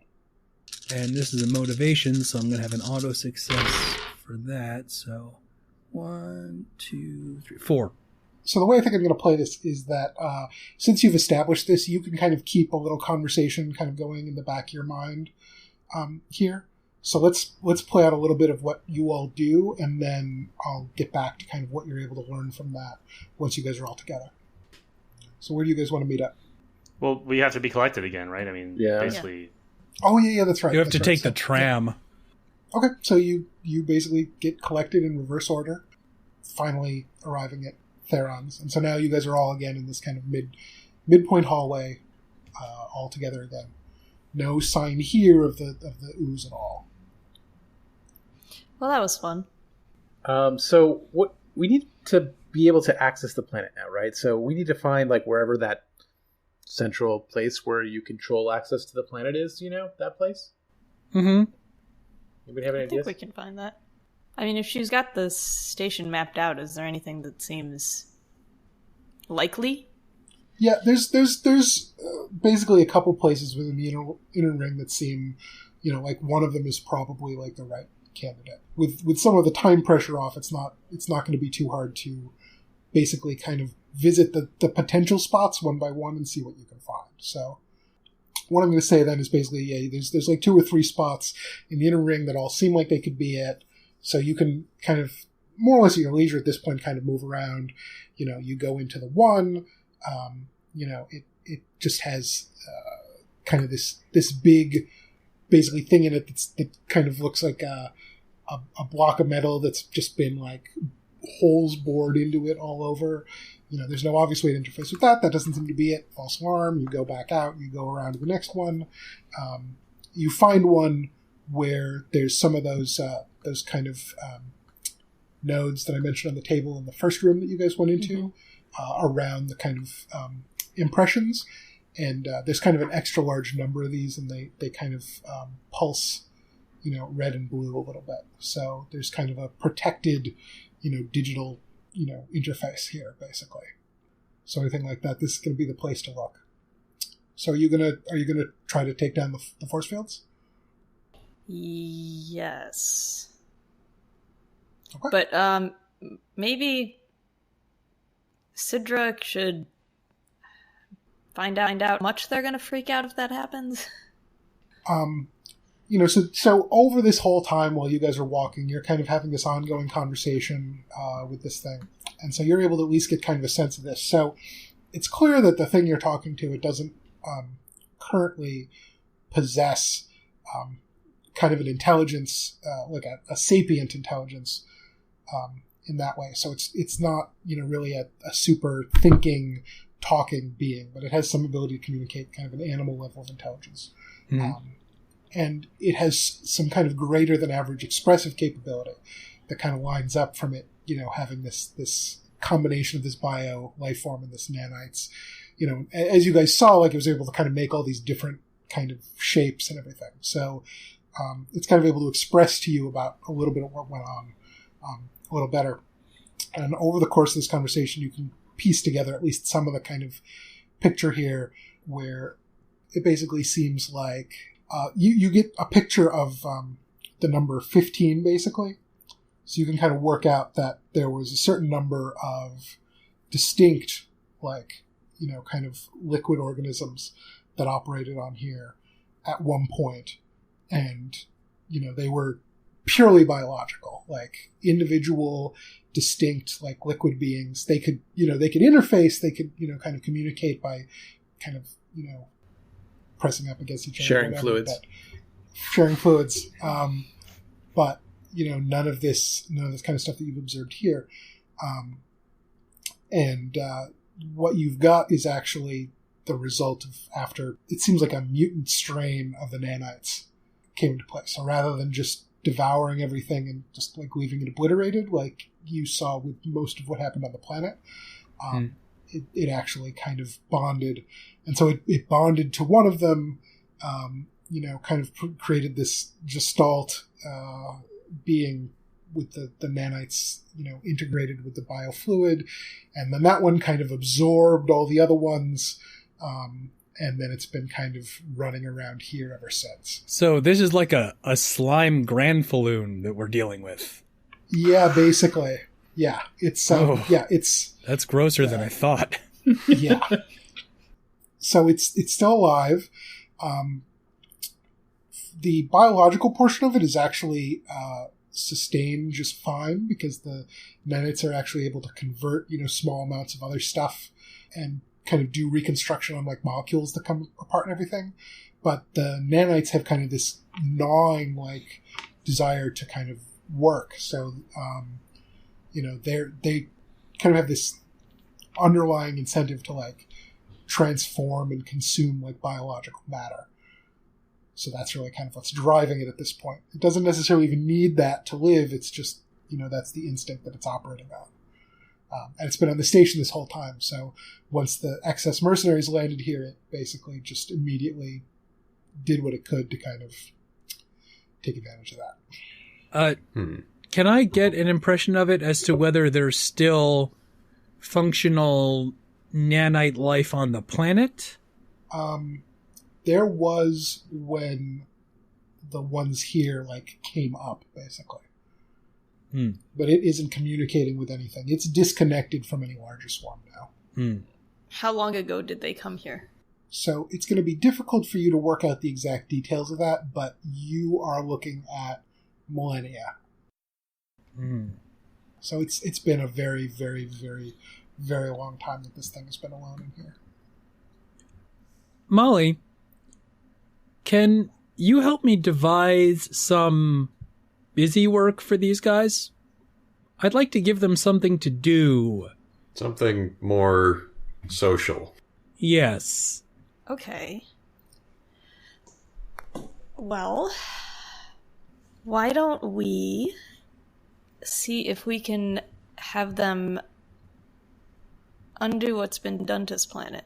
So their mission is to go down there and deactivate any nanites that remain, which might take a while. But if they go first, they'll at least know what we're dealing with. I'm going to try to communicate that idea to them very tactfully. Oh, I thought we were going to program them. I didn't think we were going to that's basically what you're going to have to do. So yeah. if you want to instill kind of a new purpose here, what you're going to have to do is basically collaborate on reprogramming them. So Molly's going to have to actually inject like some new custom logic, and she's going to have to use Sidra as kind of a translation bridge here. So you guys got to tell me how you think that looks kind of visually and mentally. And then each give me a roll. I think on my part, it's really going to be talking the slime down from freaking out and convincing it that we're giving it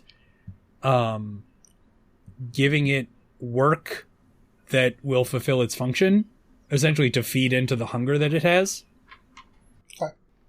And then I think Molly is going to, I guess she's got 4 fingers left, so she'll kind of stretch one out until it's sort of like almost like a thin rope, and poke the end into this goo.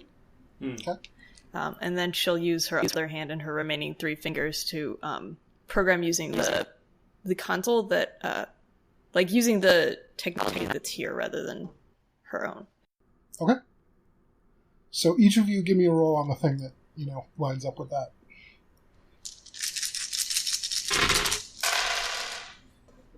Two. 3, 4, 5, and then she's got hybrid technology next. So is that 3?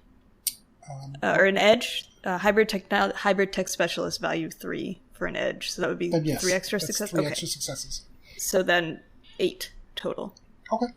So definitely with that, definitely possible to get something. So the way I think that this happens basically is that Sidra's kind of communication helps put it into a client state almost. Like it basically enables whatever kind of dormant functions in the nanites that would exist to kind of like modify their existing programming. Like it puts them into a state where that's accessible, and that gives Molly what she needs in order to kind of start diving in. And, so you can interface with, again, a small portion of them, kind of go in, pull out some of the code that's in there, look at it, rewrite it, leveraging what Sidra's actually saying, you can kind of like loop it back around so that their kind of primary purpose, data structure almost kind of stays the same, but the exact details of how that's supposed to work out, you kind of rewrite and move around and kind of point in a different spot and everything. And then, once you've got that, you can kind of inject the ones that you've worked with back in and let them kind of spread the program out throughout the network.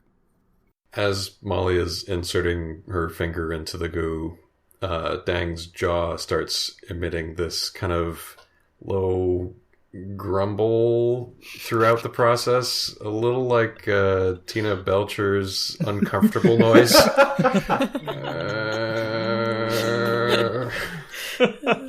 It's fine. I make little waves at him. Okay. Okay, so you believe you have successfully, managed to convince this to kind of change its purpose a little bit. So if you're interested in kind of migrating it, then that's certainly a thing that you can find a way to do. Okay. I think I'm down with that. What do you guys think? Also good. I'm just worried about the excess coming is the only thing I'm concerned about. What, you mean more of them? Oh, yeah. Where there's one excess, there's many. Yeah, it's kind of like nanites that way. Pycron kind of nods a little at that. I'm gonna turn to him, actually. How close are your next nearest ships? They don't give us all the information. The fact that we were called in on this, I would estimate that you're probably looking at least a day or two before anybody else shows up, especially given the time frame from when our last check-in was. But probably not longer than that. Is the check-in like a code that's just sent? Yeah, they were communicating back earlier, and then they stopped basically once they got wrecked. So, there would be somebody on the dispatch side basically who have some awareness that basically communication stopped completely. Okay. So then it's a question of what they would do at that point. If they were going to scramble somebody else, then that would probably be when that would happen. So we have a little bit of time where he's lying, but either way, it's kind of the same thing. Yeah, I mean, you don't get the sense that this guy is really much for effective deception. That's not really what he's focused on. So if he is communicating something to you, it's probably at least moderately accurate. Cool. All right. Well, then let's lower the force field and send this critter down. Now, for this force field, is it an all or nothing thing, or is it do we get to open up a door that's relatively modest in size, or is it planetary force field or nothing? No, you can open up a portion of it. Okay. It's kind of tiled geometric kind of shapes between the different floating stations as kind of corners of these shapes basically. So you can deactivate just kind of one of those and make an access with them. Cool. So this is a Sylvie force field. Or it looks like it's patterned sort of like the ships in the wall. No, it Okay. seems like the force field is the technology of the fluid critters, basically. Gotcha. Yeah, I'm still trying to wrap my head around the progression of the. Let's see. First, there were the nanites. No, first there was somebody else. First there was the goo. The goo's native, right? Yes. And some descendants of that goo left the planet and constructed the force field around it. That seems like basically what it looks like. Right, the planet got swarmed by nanites, and then goo either from the planet or the goo was a multi-planet civilization. Decided to quarantine the planet when it was formed with nanites. That's the station. The nanites got onto the station. They infected the goo. Now we have nanite goo. Yep. Mm-hmm. Okay. So where did the Sylvie come into that? Because they've been on the station and they lined up That's a good on question. the ground. Sylvie, sorry.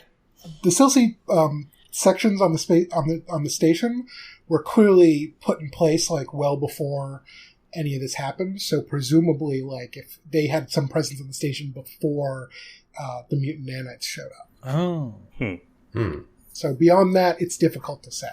Yeah. Incomplete explanations. We need more data. Mm-hmm. All right. Well, let's send these guys down and get some more data. So Molly will open up a piece of this force field. Mm-hmm.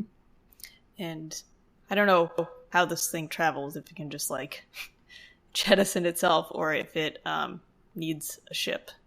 If you want to send it to the planet, you probably basically want to wrap it up in an airtight, metallic vessel of some kind and just base drop it.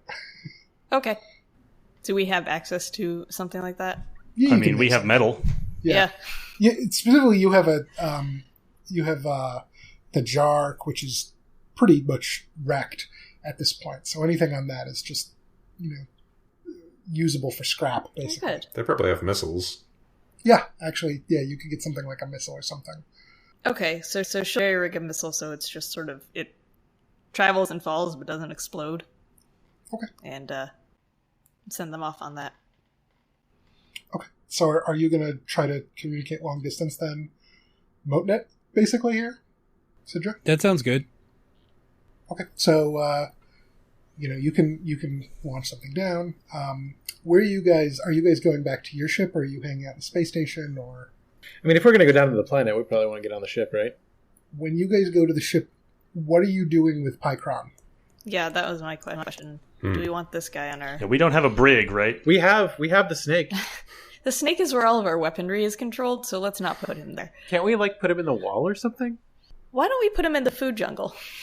Oh, he might die in the food jungle. He's probably less resistant to the venom of the monkey bats than he would have been if he was at full health. That's true. Compromised immune system. Wait. We've got hard light, don't we? We can use the lion to make a cage for him? Yeah, we can sink him to the floor of the lion. Also, he's kind of wounded, so what about just putting him in sick bay and knocking him out? We could just throw him out the airlock. No. I need to use him for something. That's not dubious at all. He needs to be in good health for it. All right, then I would vote sick bay then, if we want him to be in, more mobile and less out of blood. Okay. Mm-hmm. Yeah, okay, that's fine. Then you can kind of restrain him and probably tranquilize him, I'm guessing. Yeah. So that's fine. So he's all set. So you launch, the missile down. It impacts, opens up. The goo comes out. Sidra's kind of in communication here. Basically what you're getting back is that the spot of impact, it's very much kind of like what the impression that you got previously. It's sand basically, at least in this area. It's featureless. So it impacts. It starts to kind of sift through this and start to pull it together. And it's basically, it's starting to dig into this and analyze the soil and kind of, do this whole process to get started kind of taking this and kind of reshaping it into something else, and so then it gets started, but it's not fast.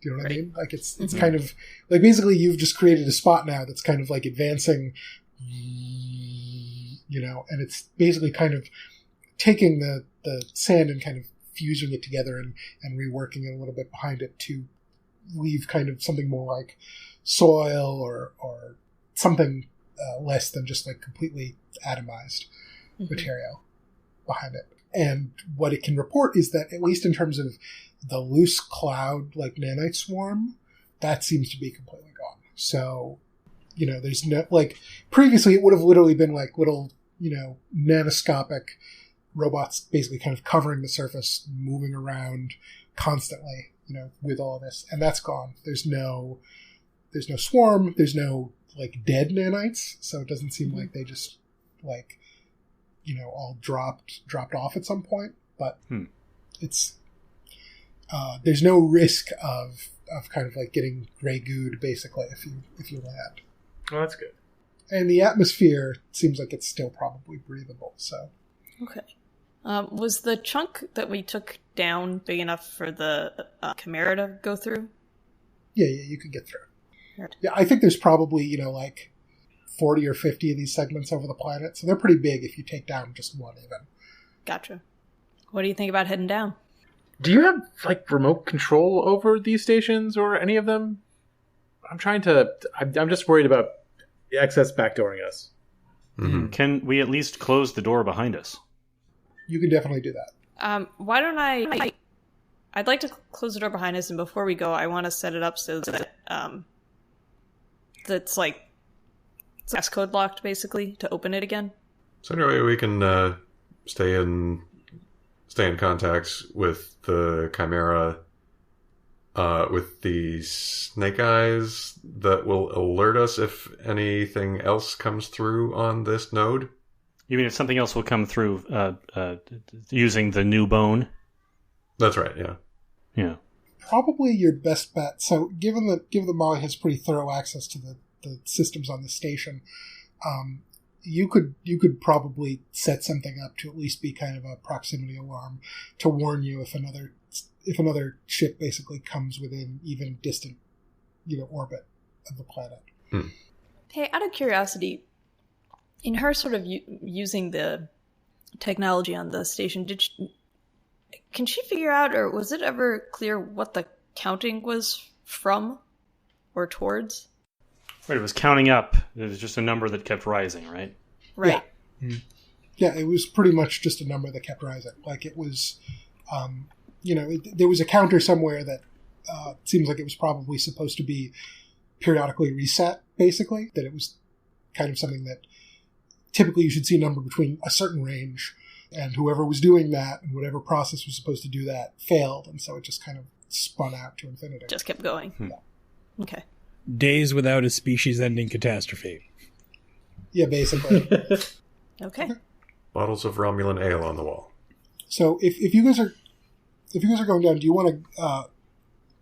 So I think when we were looking at this last time, I kind of described, most of the planet is pretty fairly featureless at this point, but there's the one specific spot. There's the impact of the portion spaceship. of the ship, Yeah. and then there's kind of like a sand castle almost kind of constructed in the area around it. Oh. Yes.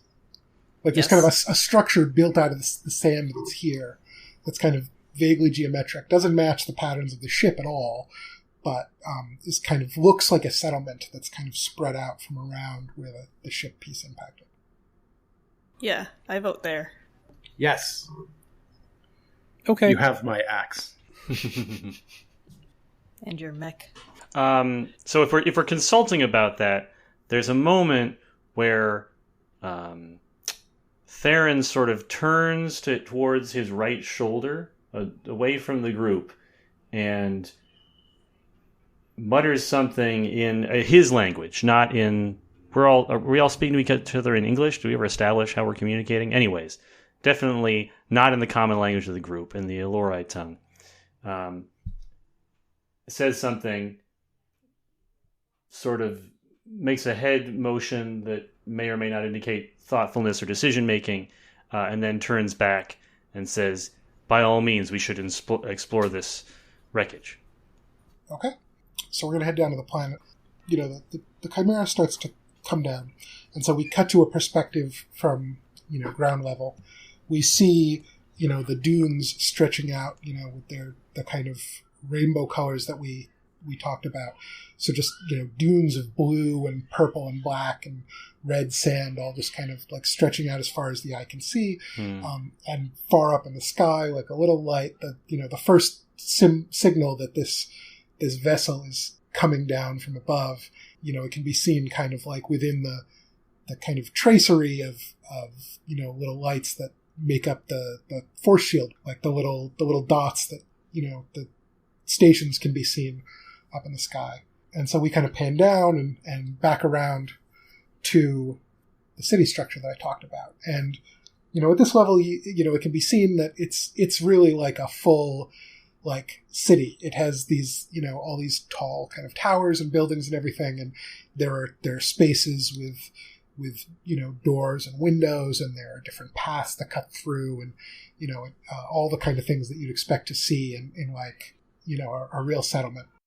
And within some of the roads, some creatures kind of also made kind of the same type of rainbow sand, it seems like, with a few kind of different shapes, all of which seem like they're probably kind of based on something, but which don't necessarily line up with each other.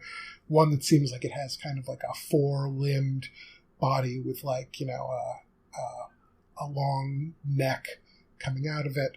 One that's kind of almost, humanoid in shape, and so on and so forth, that seem to be kind of wandering around, like almost doing their daily bidding. And so from there, we kind of zoom along the street, passing all these different creatures and everything living their day, to the ship. And we kind of cut up to one of the chambers within. And so there's this room. It's at, kind of, not quite a 90-degree angle from what it should be. So it's kind of wide, and it would have been about maybe 30 feet tall and maybe 100 feet wide, but it's almost all the way on its side. So it winds up being kind of tilted like this, a steep diagonal that's long and a short part. And coming out of what would have been the floor when it was properly oriented, there's kind of a metallic pillar with kind of a a snakeskin kind of pattern on it, and in the middle there's bars of red and blue and white and yellow that all kind of glow and kind of blink differently. And two of these creatures, the sand creatures kind of come in, kind of step in, flow almost up the diagonal, their body shape kind of shifting a little and allowing them to become a little more amorphous to get up and then reconstituting itself into the shape when they're up the path a little bit so that they can stand right next to this pillar. And they look at it and they make some kind of gestures with their sandy limbs. And one of them says, "I think we have guests." And the lights flash and flash and flash. And then they stop.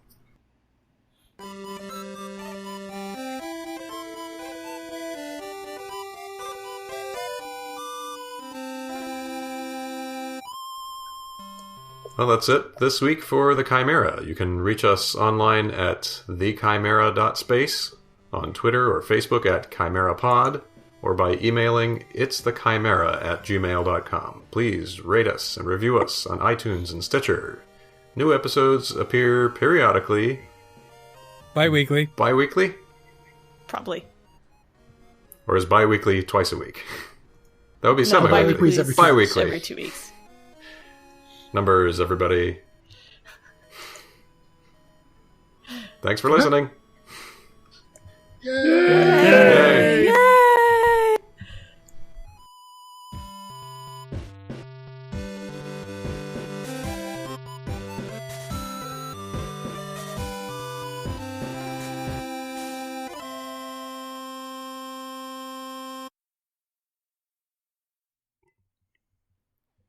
Ooh, Cool. I can't wait till next session. Yeah. very exciting.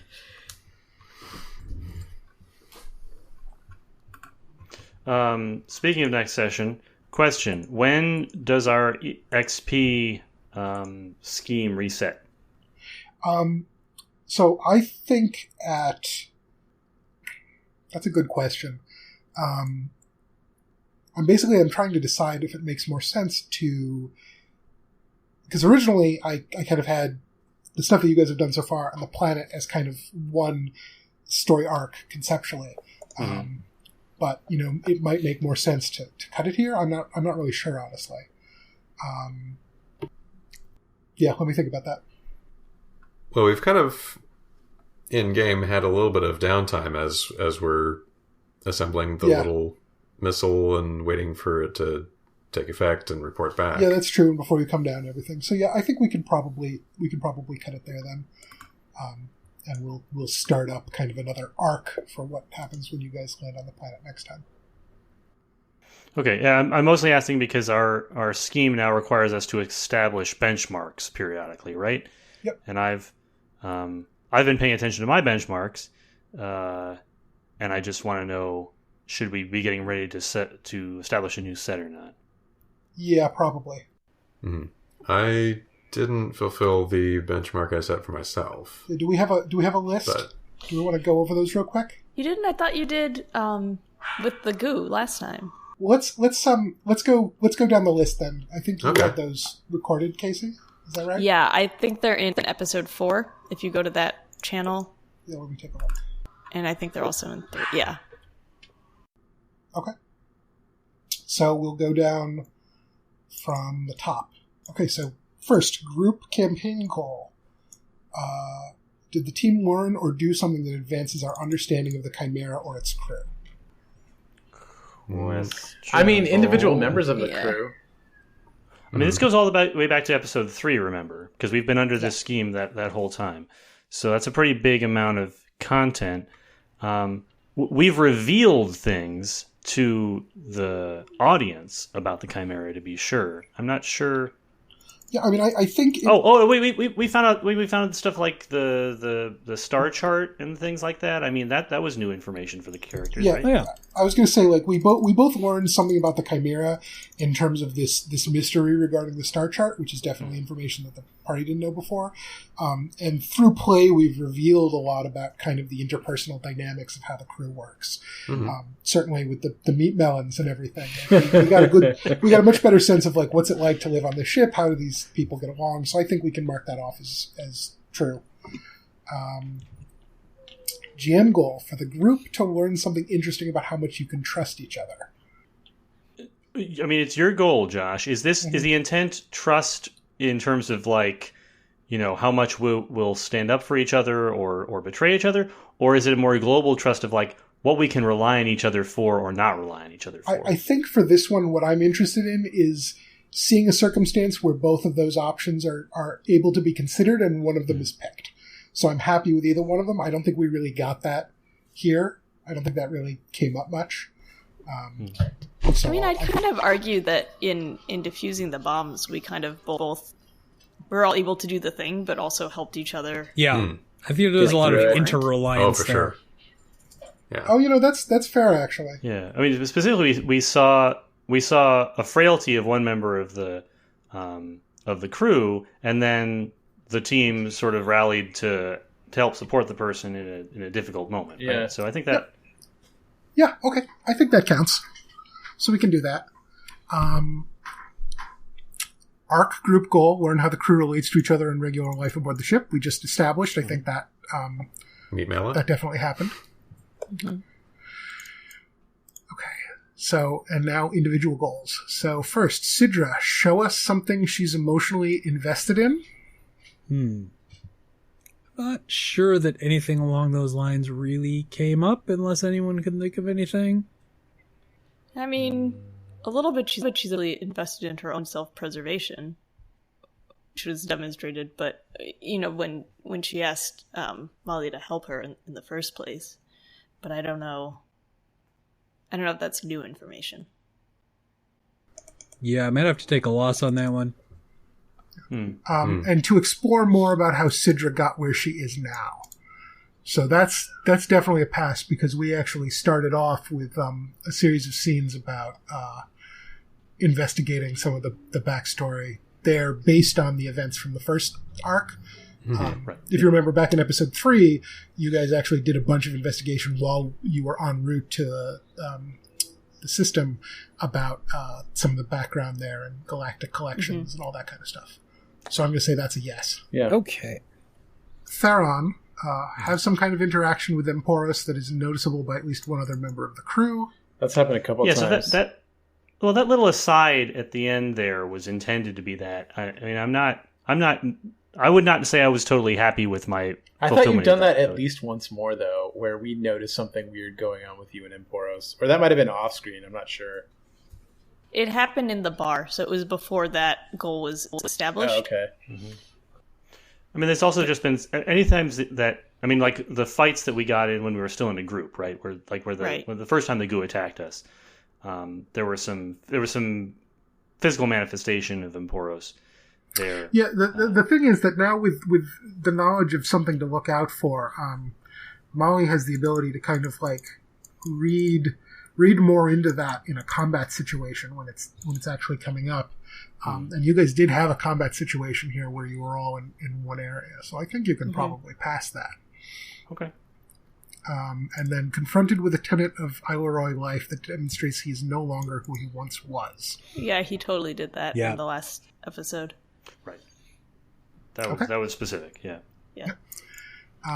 Ralph, see him solve a problem using the law. I haven't gotten there yet. Gotten close, but not quite there yet. Yeah, you've crept right up to it. Yeah. I mean, we just need to pull the trigger on some things, basically. Yep. And then try to convince the crew that excess is our enemy number one. Really hope that's accomplished now, but it's up to Yeah. everybody else. You certainly made a yeoman's effort. Yeah. Whether we all agree or not, I mean, I think you've put in the time. You have Yeah, I mean, tried to convince us. So enemy that's number that's one a is very success. specific, but I certainly think it certainly seems like he's convinced everybody that they're a serious threat that should be taken seriously. Mm-hmm. And that they're the biggest threat that you're potentially dealing with from the rest of the known universe in the course of the thing that you're doing right now. Right. Mm-hmm. I'll take So that. I'd mark that. Sweet. Yeah. Molly, build something new. Yeah, I don't know about that one. I mean, arguably, you just built us a goo drone. It's true. that's yeah. But that's not new. though. Programmed a That's- goo drone, right? That's adopting something existing. Yeah, I don't think I've had a chance. Hi. Hi. Nate, do you want to say hi to everybody? Hi, Nate. Hey, Nate. You don't have to. We can go outside. Want to say hi? Hi. They're all on the TV, see? Everybody's on the Oh, TV. Hi. Hi, Nate. Hi. It's good to They're see saying you. anything. We can't hear them. I know. Oh yeah, we can't hear him saying hi. All right. Bye. Go this way. What? Yeah, I think I might have to take a pass on that one. Yeah, because the distinction I make there is that she reprogrammed something, but it was very clearly with this base of a thing that was already there and just changing what it did. So then the other point was learns more about one of the crew through science. Oh, yeah. So that, I think, pretty clearly happened. yep. I mean, Yeah. we even explicitly established it in this last section. Like, she took a recording on Sidra while this whole process was going along, and we'll be able to go back and explore that a little bit more later. cool. And Dang, exhibit a show of martial ability that is less about efficiency and more about making a psychological impact. I don't know if I did that. I almost did it in the room with the dripping goo, but it didn't. Well, I didn't remember quite. when you were last session when we were fighting, you did an attack that was specifically to kind of like blind and distract rather than to actually physically harm. Yeah, you strobed the goo Yeah. this time. So I feel like that would count. Okay. It depends on what you call psychological. We haven't had a lot of psychological opponents. Yeah. Yeah. Yeah, I was gonna say that I'd take a loss on that one. Did somebody roll to intimidate? Did you roll to intimidate Pycron or anything at all in the last one? I don't remember who, if anybody, did that. I didn't roll, no, but I Okay. said some things. I think I manhandled him. Okay, yeah. I So think that that's was me, probably yeah. a pass then here. Mhm. And then the other one is here. Dang, reminisce about life in the old empire. Ah, yes. We- I think I just definitely squeaked, hit I think I that. just squeaked that in. Yeah.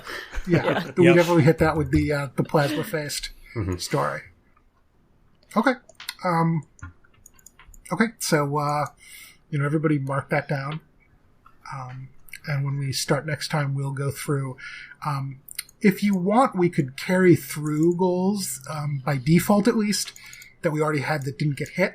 Yeah. I would like that. We Personally. can toss any out if people don't like them, but it's probably a good place to start. So we'll pull together that list a little later to see what's going on there. And then next time we'll get started with you guys on the planet. Okay. And just to clarify, we hit all our marks that are collected for the group. Yep. Right? Right. And we get one automatically. So you've got a baseline of 4 plus however many of your personal ones you fulfilled. So everybody right? got between 4 and 6 here. Right. Nice. Nice. Okay. Cool. Okay, anything else we want to cover? Or shall we go into the outro? Okay. Brayden, I think it's still on you. Oh, yeah.